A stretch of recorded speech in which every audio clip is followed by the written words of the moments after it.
Hello বন্ধুরা, কেমন আছেন? আশা করি অনেক অনেক ভালো আছেন। সবাইকে ধন্যবাদ জানিয়ে আজকের অক্ষয় কৃষ্ণ চ্যানেলের এই নতুন ভিডিওতে আবারও স্বাগতম জানাচ্ছি। তো ভিউয়ার্স, লক্ষ্য করবেন আজকের অক্ষয় কৃষ্ণ চ্যানেলের এই ভিডিওটি কি নিয়ে আসলাম। অবশ্যই সেটি আপনারা এখানে আমার টাইটেলটি দেখে এখানে প্রবেশ করেছেন, তার জন্য আবারও ধন্যবাদ জানাচ্ছি। তো আজকের যে বিষয়টি এখানে দেখানো হবে সেটি তো অবশ্যই আপনারা বুঝতে পেরেছেন যে ফেসবুক আমরা চালিয়ে থাকি অনেকেই। তো ফেসবুক চালানো সত্ত্বেও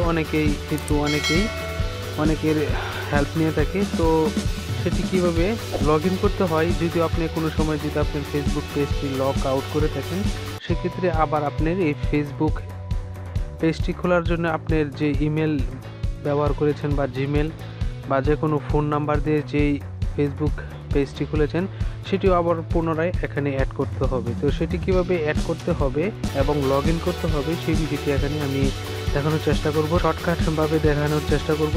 তো এখানে যারা এই বিষয়টি অবশ্যই জানেন তাদের ক্ষেত্রে অবশ্যই ভালো, তাদেরকে ধন্যবাদ। আর যারা একদম না জানেন, সেক্ষেত্রে একদম সিম্পল ব্যাপার। যদি আপনার ফেসবুকের যে নামটি আপনি যেটি দিয়ে খুলেছেন সেটি অবশ্যই মনে রাখতে হবে, বা জিমেল দিয়ে যদি খুলে থাকেন সেটিও মনে রাখতে হবে, বা আপনি যদি যে মোবাইল নাম্বারটি দিয়ে খুলে থাকেন সেটিও আপনার মনে রাখতে হবে, এবং পাসওয়ার্ডটি অবশ্যই আপনার কাছে থাকতে হবে বা মনে রাখতে হবে।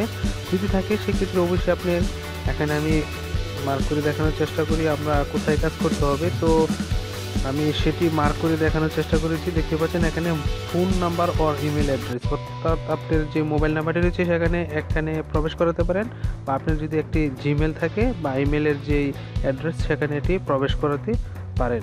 আরেকটি বিষয় এখানে আমি বলে রাখি যে সেটি এখানে প্রবেশ করার পর আরেকটি বিষয় এখানে যে পাসওয়ার্ডটি রয়েছে আমি সেটি দেখানোর চেষ্টা করেছি। এখানে আপনি অবশ্যই আপনার মূল্যবান পাসওয়ার্ডটি দিয়ে দিবেন, এবং যে কোথায় সেটি লগ করতে হবে এখানে দেখুন, এখানে লগ ইন অপশানটি রয়েছে, সেটিতে আপনি ক্লিক করে নেবেন। যারা একদম না জানেন তাদের ক্ষেত্রে এই কথাটি বলার চেষ্টা করেছি।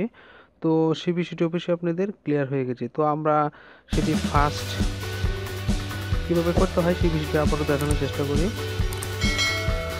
হ্যালো বন্ধুরা, আমরা যখন ফেসবুক অ্যাপ্লিকেশনটি ক্লিক করব তারপর কিন্তু এরকম একটি অপশান আসবে যেটি আপনার মোবাইলেও সেটি এসে গেছে। তো সেটি আমি মার্ক করে দেখানোর চেষ্টা করি আগে এবং এখন। তো বিষয়টি বুঝতে পেরেছেন। তো কোন জায়গায় আমাদের আবার সেটি আমি দেখানোর চেষ্টা করি। এখানে আপনি যদি এখানে আপনার মূল্যবান মোবাইল নাম্বারটি বা যেই ফেসবুক নাম দিয়েছেন সেটি এখানে রাখবেন, এবং ইমেল অ্যাড্রেসটি রাখতে পারেন। সেক্ষেত্রে আপনার যেটি দিয়ে খোলা ফেসবুক পেজটি সেটি করবেন। আর মূল্যবান পাসওয়ার্ডটি অবশ্যই এই জায়গায় এখানে পাসওয়ার্ড রয়েছে সেটিতে আপনি তুলে সেটি অবশ্যই আপনি এখানে লগ ইন করে দেওয়ার চেষ্টা করবেন। অবশ্যই সেটি আপনার যদি সঠিক থাকে পাসওয়ার্ড এবং সেই ফেসবুক ইমেলটি বা ফোন নাম্বার, অবশ্যই আপনার ফেসবুকটি লগ ইন হয়ে যাবে। তো বিষয়টি অবশ্যই ক্লিয়ার হয়ে গেছে আপনাদের। তো পরবর্তী আপডেট ভিডিওর জন্য সবাই অপেক্ষা করবেন। তবে তার আগে বলবো, আমার অক্ষয় কৃষ্ণ চ্যানেলের এই ভিডিওটি যদি ভালো লেগে থাকে অবশ্যই লাইক শেয়ার কমেন্ট করতে পারেন, এবং পরবর্তী আপডেট যে ভিডিওগুলো আসবে। তো ভিউয়ার্স, আজকের অক্ষয় কৃষ্ণ চ্যানেলের এই ভিডিওটি যদি ভালো লেগে থাকে অবশ্যই লাইক শেয়ার কমেন্ট করতে পারেন, এবং আপনাদের মতামত জানাতে পারেন। তবে তার আগে বলবো, আমার অক্ষয় কৃষ্ণ চ্যানেলটি যদি সাবস্ক্রাইব না করে থাকেন এখনও যারা, তারা অবশ্যই সাবস্ক্রাইব করে নেবেন, এবং পাশে থাকা বেল আইকনটি অবশ্যই অন করে নেবেন। কারণ আমার যেগুলো টেকনোলজি বিষয়ের উপর কাজগুলো করা হচ্ছে সেগুলো আপনারা নিত্য নতুন পেয়ে যাবেন। তো পরবর্তী আপডেট ভিডিওর জন্য সবাই অপেক্ষা করবেন। ধন্যবাদ সবাইকে। খুদা হাফেজ।